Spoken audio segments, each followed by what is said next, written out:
and welcome. You are watching QTV and you are watching the Week in Review. I'm Ari Darami, and if you're a regular watcher, you'll think, oh, he's back, he's been away. And if you're not a regular watcher, then you don't know that I've been away, okay? And here co-hosting with me, I have friend and colleague, Mr. Mboj. Mr. Mboj, welcome to the program. I'm glad to be here, back to my seat. Well, I must thank you because I've been observing, and no flattery, you've done an absolutely wonderful job. In fact, I'd go to far to say he's probably been better than I was hosting the show.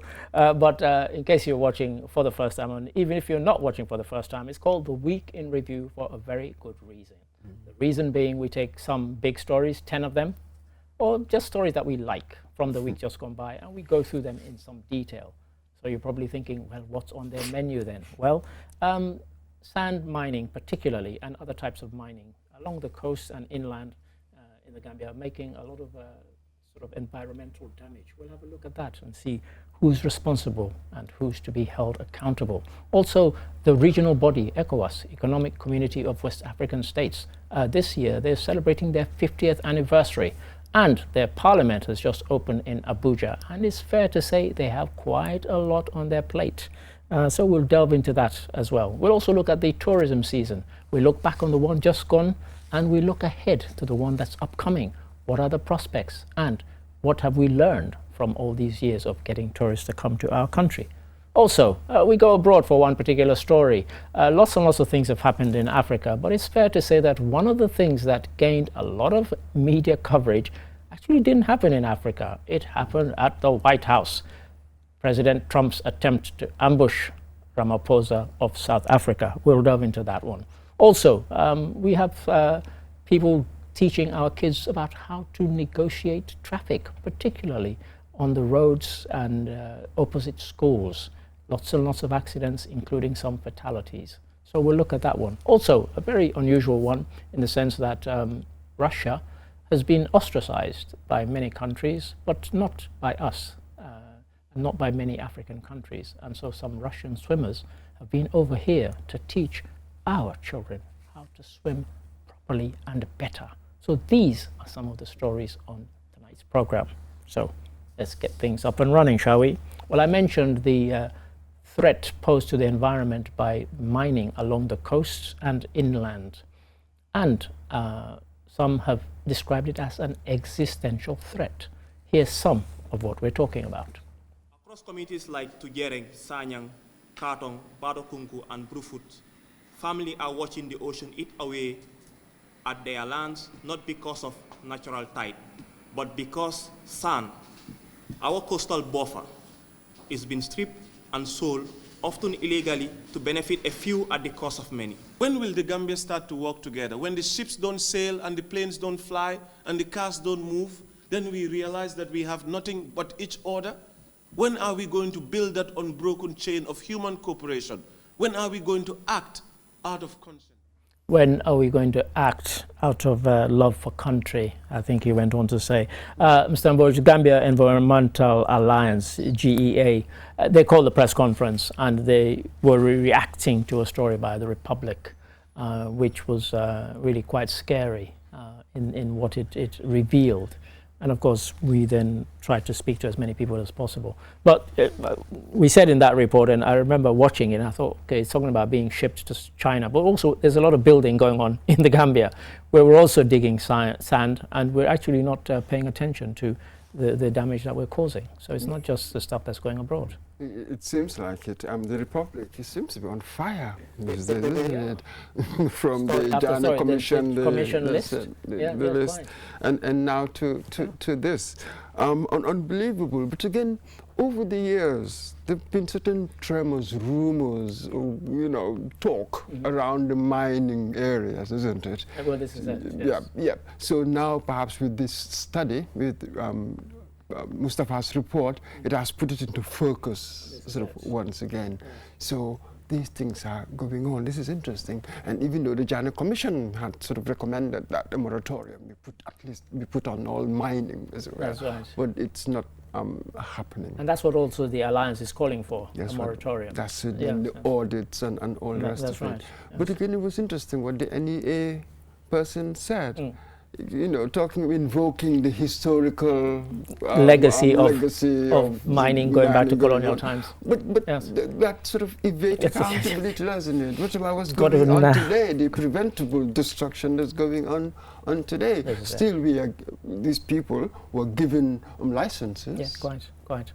And we were told that in some cases, even though licenses had expired, those people carried on because the kind of enforcement is lacking or non-existent. So, you know, yes, so what's the use of the license then? That's it. And you think that even before you give a license, there must be some due diligence Indeed. done, really, isn't it? There must be some environmental impact review. Assessment, some sort yeah, of assessment done. Yeah. So they'll probably tell you that they did. Well, can they release it? This is it. You know Because, what I mean? yeah, I mean, given the sort of importance of it, you would think that, you would take that as a standard that, oh, there should be this. And of course, in a sort of age of kind of accountability that we keep talking about, we have now access to information. It's a law. It's you know, we can request things like this because, you know, some of it is very much in the public interest, and they're not secret, and they're not sort of commercial in confidence or anything like that, particularly where the environment is affected. Oh, absolutely. So that's it. You wonder why some of these contracts are still opaque. You know, Yeah, this is 2025, and the weak institutions, they tell you, reports you read will tell you that enforcement is weak, and there's also the hint, let me put it that way, of people with the right connections, you know, profiting at the people's expense, you know, with the public's resources. So they tell you all of these things that are wrong. Well, this is You it. know, all of And these if there was the sort of, hampering- and if there was this sort of, the kind of openness and accountability, then there isn't that, you know, because if somebody is listed as having benefited from it, you think, okay, why did they get it? Why didn't somebody else? Because they will tell you that, oh, we did all the due diligence before we awarded them the contract. But what did that amount to? Was it just that you inspected that the company was a bona fide company?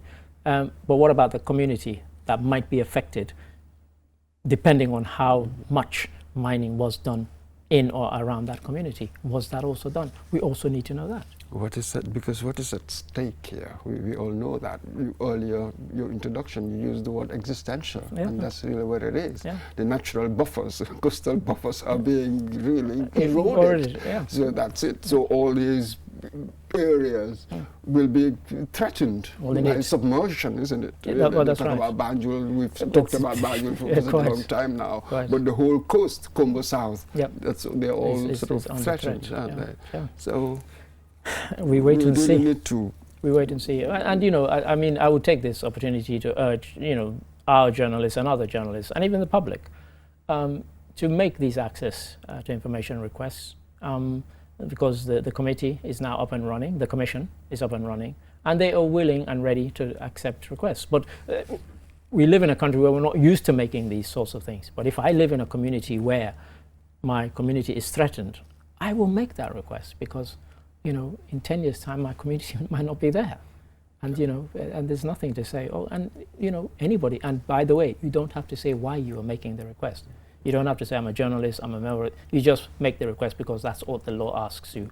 You have the right, you are entitled to make a request for this information. Absolutely. And this is the key, yes. We do not have experience of asking for these sorts of documents from public officials, but now that the facility exists, then we'll see what happens. Sure. You see, this is still experimental stage, isn't it? Yeah, indeed. You will, and there are just so many young people. You know what I mean? I don't think they've got such the old reflexes. Yeah, quite. You know what I mean? Quite. They were quite impatient, and quite.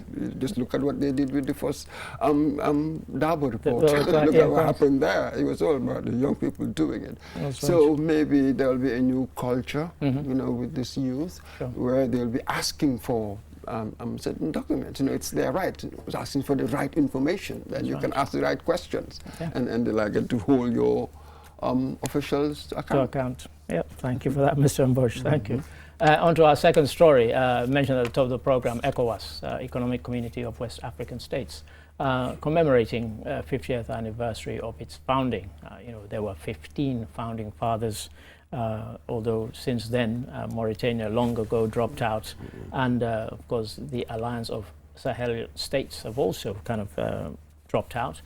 So the parliament is meeting as we speak in Abuja. They've got a couple more weeks to go, and they have a lot of on their plate rather, including some of this. Have a look, have a listen. The year 2025 marks an important milestone in the life of our regional organization. Indeed, the community established on May 28, 1975 is celebrating a golden jubilee this year, while the Community Parliament, a representative forum for the exchange of ideas in the interest of the people, will commemorate its 25th anniversary on 16 November 2025. Dr. Omar Aliou Touré, President of the ECOWAS Commission, confirmed that following directives issued by the Authority of Heads of State in December 2024, an extraordinary Council of Ministers meeting convened in Accra this April, resulting in a draft contingency and negotiation plan for the withdrawal. He announced that direct talks with the three countries are expected to begin this week, adding that ECOWAS remains committed to safeguarding citizens' welfare throughout the process. Mr. Mbodj, ECOWAS remains committed to many things, including, of course, the theme. They kind of sent out a renewed call for unity and also for reflection. You could almost think that what has happened with the Sahelian states is what has forced them to come up with these things, as well as obviously the Golden Jubilee, but really a lot on their plate, as I said at the top of the program. Absolutely. The irony of it all, isn't it? All the talk about unity amidst a rupture. Yeah, quite. It's quite extraordinary. So this is the journey, I suppose. Yeah. When you look at, for instance, the parliament, they talk about ECOWAS parliament, Yeah. 25 years old. Yeah, quite. Has it ever really issued a binding decision? So, You know, and it's one of the things I was going to come to, because one of the organs that came out of it is also the ECOWAS court. Mm-hmm. And virtually no country has signed up to be bound by the decisions of that court. You wonder why they don't just dismantle it, if after all this time of its establishment, countries have not signed that final protocol that says if we pass a judgment in our Supreme Court, and that judgment is then taken to the ECOWAS court, the ECOWAS court's decision will be binding. Not a single country has signed up to be bound by that. It shows you the lack of will, really, and kind of justify some of the criticism that's made of the organization. That's it, the structural shortcoming. Because really, by analogy, if we compare to the EU, and that's really the group that we've been imitating. Well, this is it. And one of the things that drove Brexit absolutely was, legal cases could go to the EU court and overturn the Supreme Court. And the Commission has so much power. Really. Yep. So, but here heads of state are not willing. This is it. to you wonder why. compromise. And I mean, just quickly, we talk all the time about Mali, Burkina Faso and Niger, but also Guinea. Conakry is suspended. They haven't withdrawn, but they're suspended because they also have a military regime there. So, as you said, we talk about unity in the midst of quite a serious and one of the most serious ruptures that the community, the bloc has faced, really. Absolutely. But here, this is a delicate one. There has to be some element of realpolitik engagement, isn't it? It must recalibrate, as it were. You really cannot say that you're not going to deal with non-democratic governments. Right. Because what happens within the borders, you just don't know. We've talked about the instability. Politically, we're still trying to find our feet, if you know what I mean. That is why occasionally the army will come in. Indeed. Because they think, thinking that civil society can't cannot handle it. Let's Let's and stabilize so that it. tells you that things are not quite as stable as we would like. Right. So without that, in the absence of that stability within the national borders, it will be difficult for the transnational organization to really be But I guess effective. you're talking about the realpolitik. Is that not referenced by the fact that they've said they're still willing to negotiate with these people? They're not kind of completely abandoning them, because I think they realize that the reality of the situation is that they have to deal with them at some level. And so they've left quite a lot of room for maneuver and also for negotiation. And you know, the door is not firmly shut, although I think they're planning to shut it firmly in July, if I'm not mistaken. But that So- cannot be for security yeah, reasons. quite. There are just so many issues today. They go beyond borders. Yeah, you know. quite. So you have to work with them somehow, because that unregulated border, isn't it? The buffer zone we had up north from the west, as it were, that's really the Sahel state. So they're going to have to work together. They could even accord them observer status. Well, this is As it were, quite. within ECOWAS. But there are many areas that they'll have to work. We've seen a similar thing with Britain and the EU. And the EU, just this very week. Yes, with Brexit. But And, still, and look again, at it, it's causing ruptures in Britain, because they're saying, hang on, I thought we left these people. Why are we now Absolutely. negotiating some kind of special relationship with them? That's what will inevitably That's have to the happen there. reality of the situation on the ground. Yeah, You have to work together. You can't help it. Geography has forced you shaped it to. that way. Yeah, quite. So you have to get on somehow. Yeah, quite. So I think maybe in the end there will be such compromises.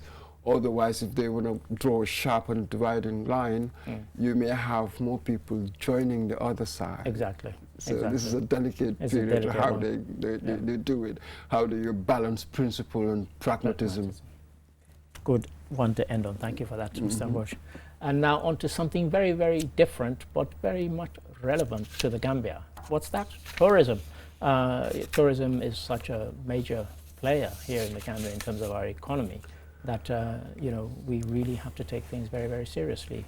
COVID-19 pandemic dealt us quite a blow, but I suggest that it also gave us time to reflect.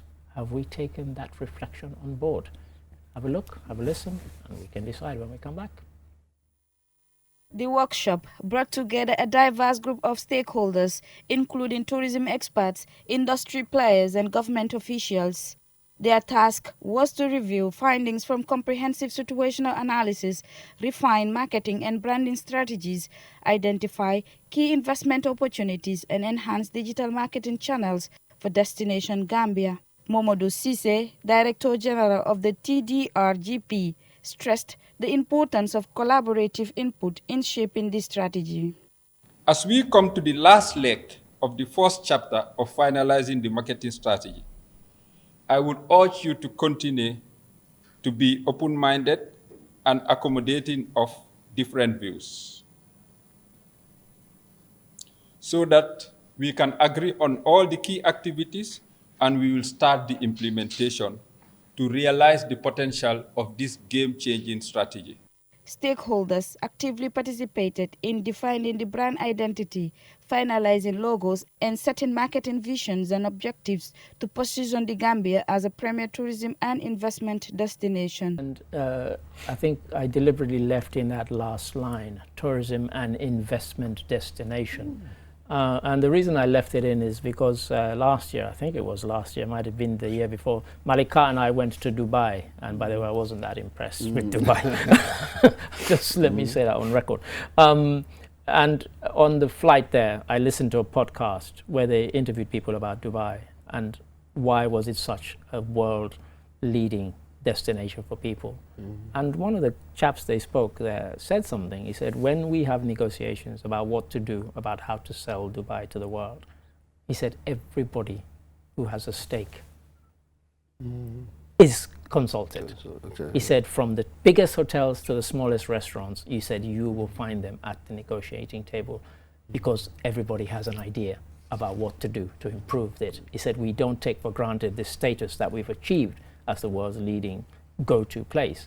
He said, and because of that, that involvement. And I guess when I heard here that, you know, stakeholders from all were involved in this one, I thought maybe they're kind of taking a leaf out of Dubai's book, in that sense anyway, you know.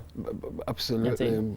Yes, you will need that, but I think perhaps when you look at Dubai with their infrastructure, see, making things happen. They can make things happen. They've got things in place, as it were. So maybe that is our issue here. For a very long time, I think, we relied on Europeans and the sun, sea, and sand. And that's the point I was going to make. We've kind of been very blasé. Oh, we have the sun, the sea, and the sand. They'll come for that. We don't need to do anything else. And we become very kind of lazy. instead of being proactive about, kind of reaching out and so on. I mean, there are some countries which pay, big newspapers in the UK, for example, to feature articles about them every month.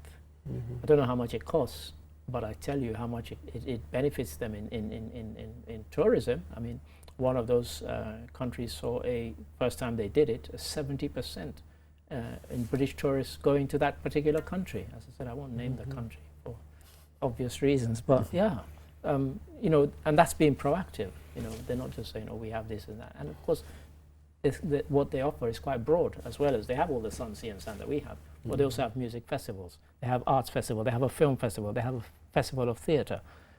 All of these, they sell in the package through these stories, and that's all of these things that kind of attract visitors. That's it. And when you look at surveys, I think there was one done a couple of years or so ago with tourists, coming to the Gambia. Their motivation for coming is still sun, sea, sand. We interviewed somebody who said this was her 8th visit. That's it. And our colleague, I think it was Lolly Camera, spoke to her off camera later, and she said, yes, usually I'm in the hotel or I'm on the beach.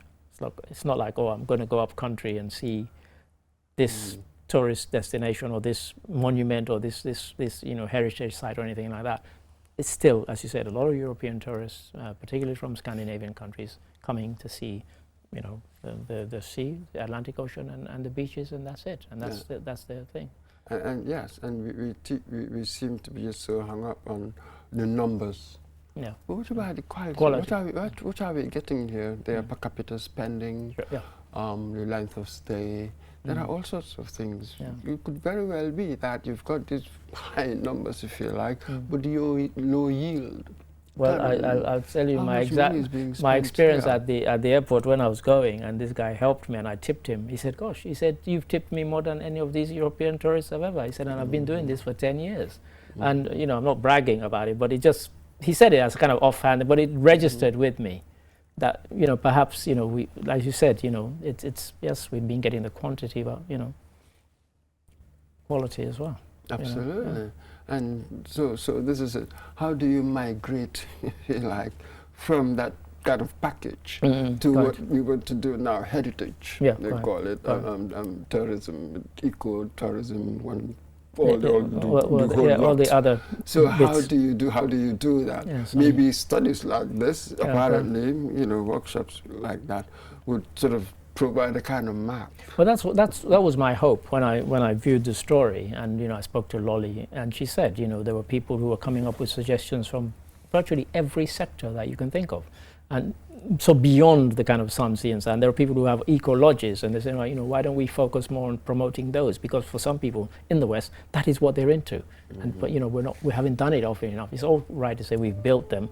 Well, built them and then sell them, to the people who might want to come in for those reasons. And with that, there's a World Bank investment, isn't there? $68 billion for the diversification. That's right. Yes. Project. Yes.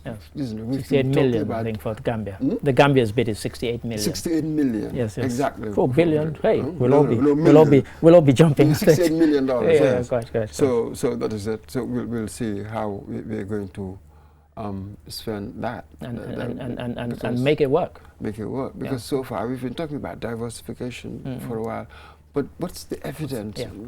What movement has been made? What can we see beyond in that direction, beyond the talk? So we'll see what happens next. We'll keep our eyes and ears peeled, and we'll continue to be the smiling coast. Thank you for that, Mr. Mboj. Story number 4, I mentioned at the top, takes us abroad and to the USA specifically. Donald Trump has shown since he took over the presidency this time round that he does things in a way that people might not call presidential anymore. I guess in the age of new media and whatever, this is the kind of new presidential we might have to get used to, because for some of his supporters it seems to be working. But he tried something this week which didn't quite go according to plan. Have a look, have a listen. Although officially billed as a trade-focused engagement, the meeting took a sharp and unexpected turn. At the meeting, in front of the world's media, Mr. Trump confronted President Ramaphosa with a video and claims of an alleged genocide against white farmers in South Africa. a narrative widely discredited by international observers and fact-checkers. This move, viewed by many as a political ambush, appeared aimed at justifying the Trump administration's contentious decision to offer refugee status to South African white farmers, a policy criticized as racially charged and misleading. Trade discussions were virtually absent from the meeting, despite earlier promises of economic dialogue. Instead, the encounter highlighted deep ideological divides and renewed concerns about how Africa is represented or misrepresented in U.S. foreign policy debates. And it also reflected a narrative and an agenda seemingly driven by the South Africa-born billionaire Elon Musk, a key Trump ally. We heard our colleague there, Mamna Buka, talking about Trump's infamous now ambush. Mr. Mboj, it's what in football they would call, they used to say a game of contrasting halves, and then it became a game of two halves. But on the day, some people were saying Ramaphosa was unprepared and so on, but he wasn't, because he went in there with his own team of white people, a couple of golfers, knowing Trump's love for golf, and also Trade Minister, Agriculture Minister, white, who were there to say, well, no. And then Trump, of course, with his supposedly gotcha moment, showed these supposed graves. Because the next day, having kind of reveled amongst his supporters, it was shown to be a complete embarrassment. Fiction. And, so when Ramaphosa had been described as the one unprepared, it turned out that Trump was the one who was unprepared because he hadn't even bothered to verify the nonsense that he paraded in front of the world. I think one could tell that it was his shenanigans, Trump's shenanigans were well anticipated. Yeah. He wasn't rattled. Not at all. Kept his cool. Absolutely, kept his cool. I'm sure his advisors would have looked at the Zelensky episode. That's what I've been saying to people. These people, they have brilliant people around them, people who can do the right thinking. So he wasn't rattled at all. He just responded in a rational. He's a political heavyweight. Ramaphosa is a political heavyweight. So he was brilliant in his answers.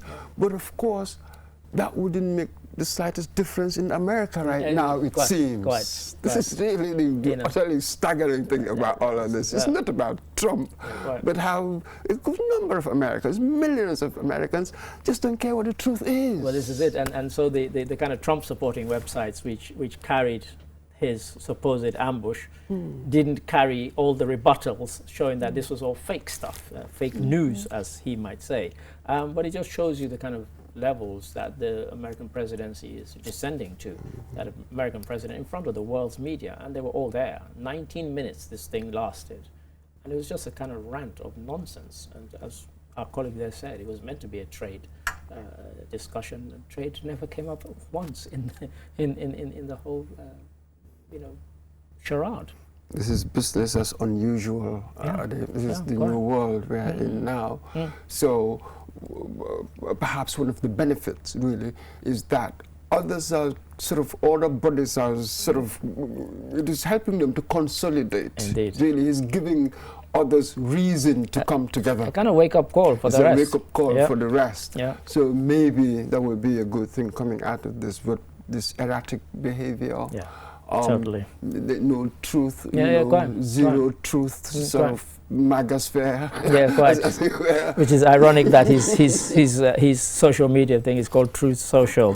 Has to be the biggest joke ever. Exactly. But I think in closing that one, I think other world leaders, having seen that, will think, well, I'm going to go well prepared with my stuff to face this nonsense. It's just 4 years. You have to manage him because of its power. It's reach. You can't ignore it. It's got weight and reach. So you have to manage him. You can't sort of entangle. You're going to take him on in a battle. No, it will crush you. So you have to manage it as best you can. Thank you for that, Mr. Mboj. Story number 5, which will also take us to the midway point in terms of stories. Save Life Gambia, in collaboration with the National Roads Authority, started this initiative where they're going to go to schools and talk to school children about road safety. Here's a snippet of what they've been doing. Many school zones and communities near main highways lack basic road safety infrastructure, such as bike lanes, pedestrian walkways, and adequate road signs. Fatou Kine Fofana, a divisional engineer at the National Road Authority, speaks about the need to prioritize safety on our roads. In 2024, the Gambia registered 393 road traffic accidents, and 148 out of these cases were fatal. These are discouraging figures. As a result, the Gambia Road Safety Strategy 2030 was established, with all relevant stakeholders identified strategies to achieve zero road fatalities or serious injuries in the Gambia by 2030. Brufut Upper Basic School has 2,450 students. It is vulnerable because of its close proximity to the main highway. According to Sekou Samusa, the school's principal, and Fatou Kole, the vice principal, some students have suffered serious injuries due to road traffic accidents, with one currently recovering from a recent incident. Our colleague Momodu Gachaga there went to this school, and Mr. Mboj, and for anybody who's kind of new to the Gambia, as I was back in 2019, I remember there were a couple of times when I left work around the time that the schools were closing, and the first thing that struck me were the police outside the schools by the zebra crossings, ensuring that the traffic stopped so that the children could cross. We still haven't learned this thing about zebra crossings, have we? And I'd just say this morning on my way to work, somebody had stopped their car on a zebra to actually let out their passenger. So the people who wanted to cross actually had to negotiate around them. I couldn't believe my eyes. I'm thinking, come on, we have a lot to learn, don't we? Absolutely. but to be honest with you, these days I've seen an improvement. I'm so glad to hear that. Absolutely. I really am. You know, I take the taxis every day. Yeah, quite. So now I've seen an improvement. I remember when we were just introduced and people started using the road, it was unbelievable. They just drive fast. Then perhaps some of them you had to tell them, actually, you can't do that. That's it. But that tells you the nature, the way that we acquire our licenses. Indeed. So a good number of people don't really know traffic regulations. They've not gone through the regulations. Through, you know, what they should go through. So yes, you see all kinds of things that would cost us. I mean, look at us when it comes to accidents. Our ranking is really scandalous. Well, yeah, so I mean, country of our size, that sort of thing. So this is going to be a tough gig. It is, because they're intending to take it round schools, and we have quite a lot of schools. But as well as taking it to schools, as you said, they also have to take it to the drivers, because, you know, and I've said this many times before. I mean, there are people who, when I first did a traffic-related story, people working in our office confessed to me that they had just sat at home and paid somebody and they got their license handed to them. There's still too much of that going, and we're not serious about it. And until we do, then these dreadful statistics on the roads in terms of fatalities and also injuries will continue to occur. And we have to get serious about it. That's it. And there's another part as well, cyclists. Yeah. They're quite interesting. They you know, disproportionately, really, from the reports that I've read, they and older people have been affected far more in accidents. Yes, quite. In traffic accidents. I would never cycle here. But when you see them, the way they ride on the road, it was you can't really believe it sometimes. They wouldn't stop and look. Somehow they think that the driver, the vehicle should stop, will see them and will stop. So I'm not surprised. They also have to have some kind of road etiquette when you're riding a bike. Where do you stop? And be observant what's around. Because in the end you will lose out, really. Can you imagine a bike in a car? You will lose out. You know, you have more to lose than the driver of a car. So you should be more careful, really. You should be. So I'm glad you mentioned that bit about cyclists, because it's something that I tend to overlook, I must admit. Well, thank you for that. On that point, we'll take a break, and after this commercial break, we'll come back with 5 more cracking stories. So do not go away. Join us after the break.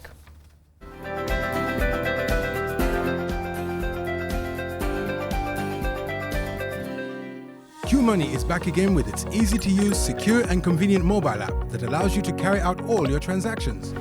No matter where you are or what time it is, you can always access your funds. With the new QMoney app, you can cash in and out, buy credit, buy QPower, shop, make payments, and so much more. You can also send QMoney, pay bills, receive international remittances, and transfer cash to others. Just download the app from your Play Store or App Store and get started. For more information, call customer care on 133. Q Money, Sinu Calpe. We innovate, others follow.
Hello and welcome back. I say welcome back in case you were with us in the first half, and if you were, I'm Adi Darami, host of this show, and across the table from me, co-hosting, I have Mamadou Mboj. As ever, thank you for your very, very good insights so far. Much appreciated. Cheers. And if you missed the first half, then you missed 5 stories, but we have 5 really, really good ones still to go, including this next one.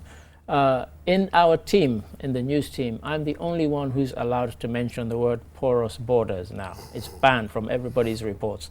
And I only mention it when I talk about something like Gambia having a new border management strategy. How do you have a border management strategy for porous borders? Well, some people haven't quite given up. Have a look, have a listen. This latest initiative fits into a wider program to modernize trade operations as set out in the Gambia Revenue Authority's draft strategy for 2025-2029, which details a series of targeted actions to help achieve this objective. Addressing participants drawn from Customs, Immigration, the Department of Agriculture and the Gambia Police Force, Commissioner General Yankuba Dabo said the CBM system is designed to tackle persistent challenges at the country's borders, including inefficiencies, complex procedures and a lack of interagency collaboration. Despite you have different job descriptions, the bottom line is we want to make the work seamless. We want you to work together as one family. He's talking about, of course, the various agencies that are linked in terms of border management. CBM, Coordinated Border Management, is what we're talking about. And it's interesting that this one was being kind of led by the Revenue Authority, which gives you, so this is not just about people crossing, you and I going to visit countries. It's about trade facilitation, it's about getting money and paying the right fees when, even when you should pay a fee. Absolutely, and sort of the country we rank lower really among our peers according to the World Bank's logistics performance index. This is true. Yeah, absolutely, quite. Scoring poorly when it comes, he says, to customs efficiency, infrastructure, and trade tracking, and that sort of thing. And that's what they're trying to tighten That's up. really what they're trying to tackle. But this is it. But without that as well, well, you'll be sidelined by AFTA, you know, the African Continental Free Trade. That's it, and it is also a requirement by the World Trade Organization. So it's not an option, we are told. It is sort of like a competitiveness necessity. Absolutely. So you must have these structures in place. Otherwise, you really cannot join in the fun, the club. Well, this is it. It's been forced upon us. It's been forced upon us, so we have to do that. Yeah, quite. And we're making strides there. Well, thank you for that, Mr. Mboj. And now on to story number 7. This one I'm sure will resonate with you, Mr. Mboj. The intensifying enforcement of tobacco control laws. This is one that we've done time and time again. And we're back here again. And our colleague who went out and covered this story was like, wow. When she came back, he said, I didn't know this is how they went about it. Well, how do they go about it? Have a look, have a listen. The Gambia enacted the Tobacco Control Act in 2016, and part of the provisions on the act is to do with the graphic health warning. That is the images that we see circulated on the packets that are in the market. In 2021, the Gambia implemented the graphic health warning, and it is a law that every 2 years, these pictures has to be changed concurrently. And the ones that are in circulation, the one that is having a baby, it has expired. So it means that from March this year, any packet that you see in circulation should have a smoker's body. That is 2 pictures, one in front and one at the back. According to the Tobacco Control Act, any tobacco packet that has to be entered into the country should have a prescribed health warning. That is the graphic health warning. And it should be sold in the Gambia. Tobacco Control Act 2016, as we all know, tobacco is a legal product, but again, it's lethal. So as a country, we cannot ban the importation of tobacco, but we have come out with a law to regulate the way tobacco is being sold and the way it should be consumed into the country. Mr. Mboj, legal but lethal. I like that. I love that. And she's right, of course. But also, I never thought I'd end up feeling sorry for folks who sell tobacco. And I'll tell you why. When our colleague, our Bob, who did the story, came back, she said that these men, they were kind of horrified that they had all these packets which had the old display on them. What were they supposed to do with them? They were unsold. Were they to crush them and lose out, or carry on selling them? Because they still had scary images on the packet, but apparently there are even more scary images that have replaced the ones that they had. So she wasn't able to get from the people enforcing what these folks were meant to do. These hundreds of packets that were unsold that still had the equally scary displays on them. So I ended up feeling sorry for the sellers, I have to say. My suspicion is that most of them will continue selling them. Of course, that will happen. Of course, you'll probably have 1 or 2 people who are apprehended. Yeah, quite. And then you'll have the cameras there. There'll be so much noise about kind of photo op. But this is it. You cannot apply these regulations consistently. They're never consistent, really. The very nature of how they're doing it. I guess the reason they visited these ones is they hope they've watched QTV and they think, oh. Because she said, and maybe these people were being disingenuous, but she seemed to believe they genuinely did not believe that they were contravening anything by simply not having the new display on their packets. Absolutely. Yes, and so you're not going to go and visit hundreds of big and small shops, are you? That's exactly the point. Yeah, when you have this sort of central authority, they'll get them from all these different agencies, and they sort of just surprise a few shops. But broadly, you're not really having any effect. At all. So how many times have you had this campaign? Well, that's what I mentioned, that this, I checked, and I think we've had, in the last 3 years, we've covered 8 stories about this. So, going back God knows how many times we didn't cover it, but in 3 years we've covered 8 stories to do with this kind of enforcement. Some of them have been around the kind of Greater Banjul, some have been in the provinces, but essentially we've covered 8 stories, essentially doing the same thing. Absolutely. So the enforcement mechanism, it is faulty. Yeah. Really, here you should have central authorities, of course, coordinating well with local authorities, isn't it? Central authorities set standards, policies, and I did laugh when they said they had a kind of zero smoking ambition. I was like, what? It's not going to happen. This is an impossibility. That's it. When it comes to community level compliance, local authorities are the best. Studies all over the world they show you this. But here you have local government and central authorities, the government, they sort of, you have this relationship, uneasy to say the least, a relationship between these two. So where you must coordinate for effective policy outcomes. You wouldn't, instead of being at loggerheads. So you sacrifice essentially your people. You should be working together for people to see what we're supposed to see.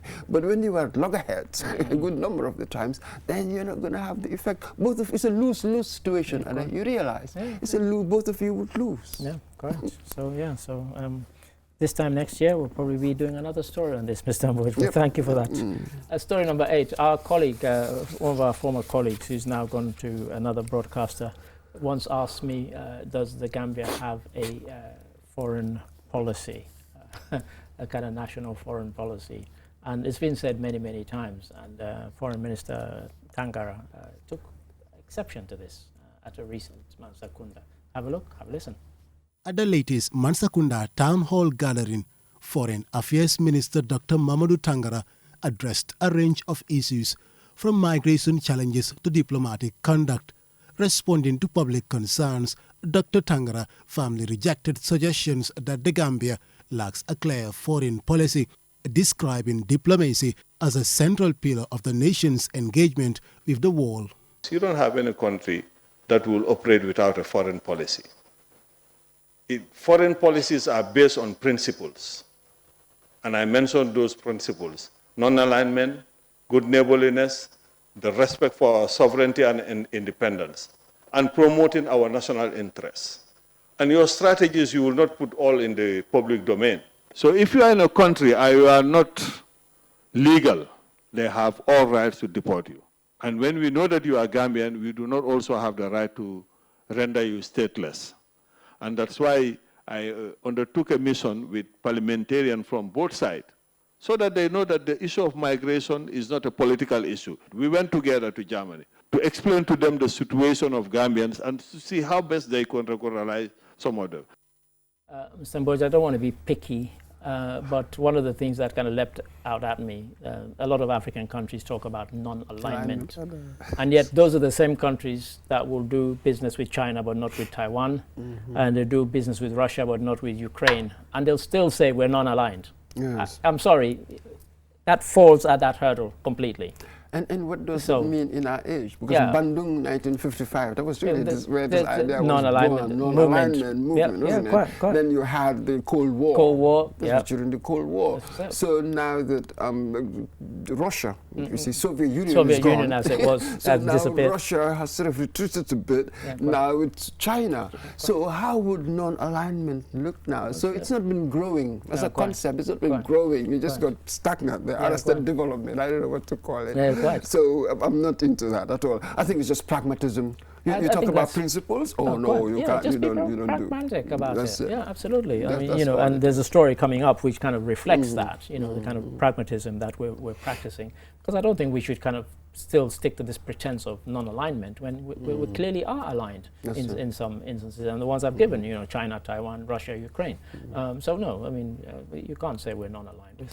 And you go for your naked interest. Yeah, quite. That's what everybody's doing. And just be honest about it. That's all it is. Yeah. So when you hear the principle, I say, please, just kick it into touch for a while. That's exactly what Trump is doing. Well, this is it. So this is what's been happening.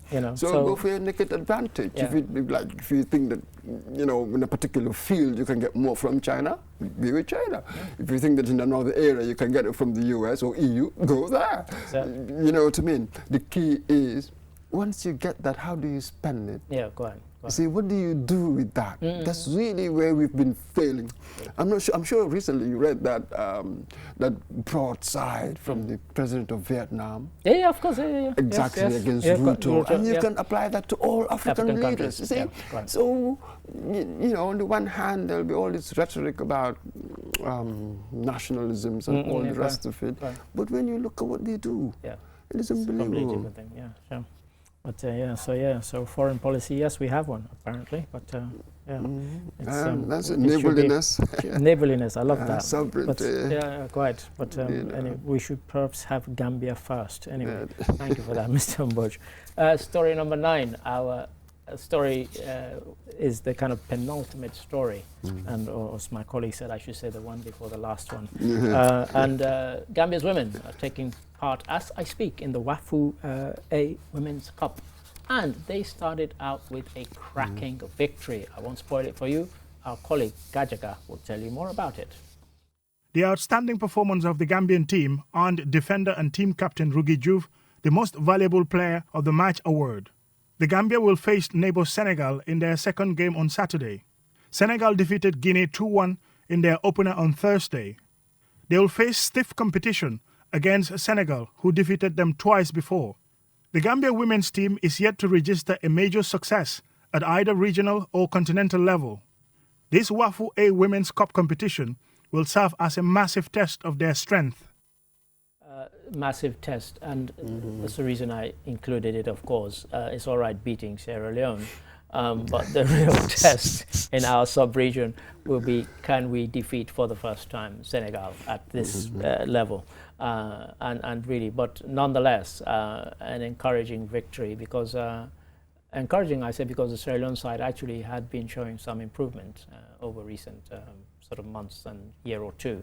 So it was a good victory, and it was convincing. I think it was 0-0 at first in the first half, and all the goals came in the second half, which you know, shows that they were patient enough to kind of wait till they could break them down, and then of course they romped away with it 3-0. That's it, and I read earlier that Senegal had beaten us twice. The same team, they had beaten them twice before. That's right. Yeah, so the women's team really, they've sort of historically struggled, haven't they, to make a mark? They really have, they really have. And one of the reasons I wanted this is because I wanted to talk about infrastructure, or the lack of, in support of the women's game, because now certainly we look to the Premier League. Almost every Premier League team, I think one of them only, doesn't have a women's team. And they don't just have the name, but they're actually quite closely linked and in fact play some of their games where the men play their games as well. So that's, you know, I saw Spurs Arsenal, and they had nearly 46,000 crowd. But, you know, that infrastructure is there to support, and we need something like that if we're going to encourage it, not just kind of pay lip service. And a proper women's league. Yeah, and a proper women's league. The kind of infrastructure I'm talking about is not just, absolutely. So this is really the key. Because I wanted also to ask you whether they have women's Nawetan, because all the Nawetans I've seen have all been men only. And that might be a way to grow the game, in the women's game in this country. Yeah, possibly there's somewhere, some remote place, so we have tried it, you know, I wouldn't discount it, possibly they've tried it, but no, it's not popular. You don't hear people talking about it at all. And I was just wondering, apparently FIFA, they've got a directive for their, what they call the FIFA Forward Funds, 10% to be spent on the women's game. One wonders whether our GFF, they're doing such a thing, because I think we are part of the We are part of the FIFA Forward, and if people go back to 2020, when I handed out to my colleagues there, you know, FIFA Forward funds had been around since 2016, I believe, and the Gambia at that time had taken less than 10% of what it was entitled to, $11.2 million at the time, and we barely, some countries have taken 100%. And you don't have to take my word for it. Go to Mauritania, see what they've done with their FIFA Forward funds. They built a fantastic stadium. They built a fantastic headquarters for their federation with a restaurant, cinema, and everything attached. It is a stunning one. It's on YouTube. People can find it. So, as you rightly say, the women's game is also meant to benefit from the FIFA Forward funds. So the fact that even the men's game, which we kind of laud and didn't even benefit to the extent that it could and should have, makes one wonder how much or how little has the women's game benefited from FIFA Forward funds in the Gambia? And the leadership, because if you can tell us, if you just said that we had 11 million just there. Yeah, go on. Well, wasn't it really up to us to come up with the plan? plans? Because FIFA said before they released the funds, you had to show plans that accounted for every pound or penny. Absolutely. And many countries, Sierra Leone were another who were guilty, who didn't take theirs at the time. I'm not sure whether they have now. But the funds will not be released until FIFA had looked and audited those plans. And some countries were not able to do so. Gambia at the time were not able to do so.